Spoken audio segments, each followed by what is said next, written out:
searching for the woman who would occupy the throne of Persia. And among the young women, there was one whose destiny had been sealed before her birth, a young orphan, but called by God.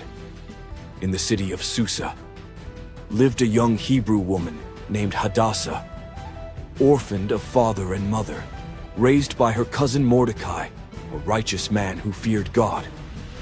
When the king's officers arrived, Hadassah was taken to the palace, separated from her family, taken to a world she did not know. But Mordecai gave her one final instruction. Do not reveal your origin. Do not say you are a Hebrew. Keep silent until the time comes. Then Hadassah was taken to the palace. She changed her name to Esther to hide her true identity. Once in the palace, the maidens were prepared. For 12 months they received perfumes and ointments. But Esther was different.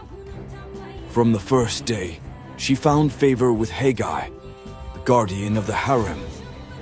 She received the best treatments, the finest garments.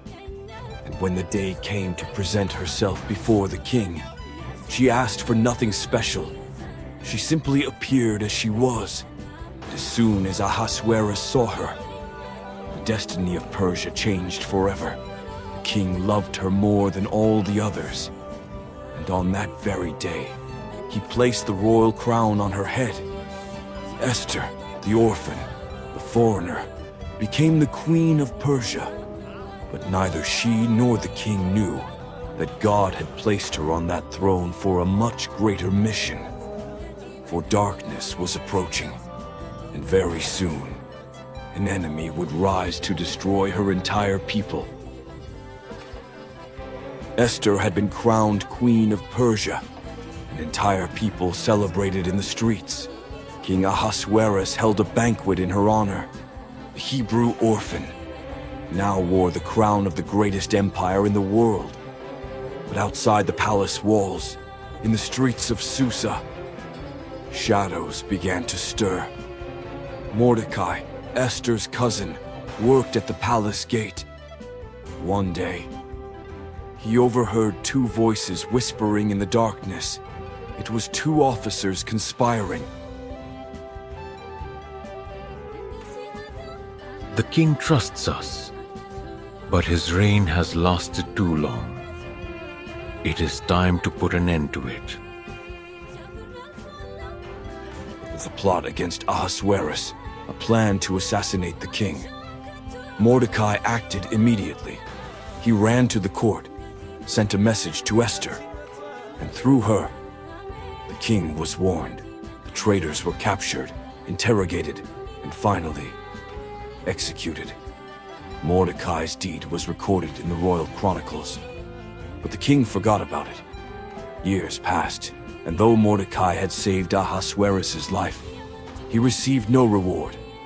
But soon, God would use that small act to change history. Meanwhile, a man was rising to power, a man who would become the greatest threat to God's people. His name was Haman, son of Hammedatha, an Agagite, an enemy of the Hebrews since ancient times. The king exalted him above all the princes of the realm, and with his newfound power, Haman demanded something more, that everyone bow before him. At the palace gate, everyone bowed, everyone except one.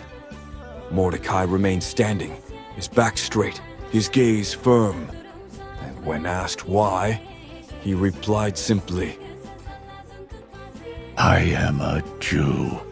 I do not bow to any man.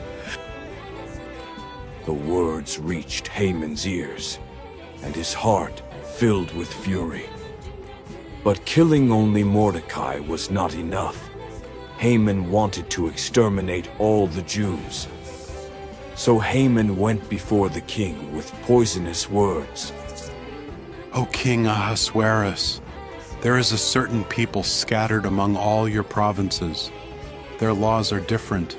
They do not obey your decrees. It is not fitting for them to remain in your kingdom. If it pleases you,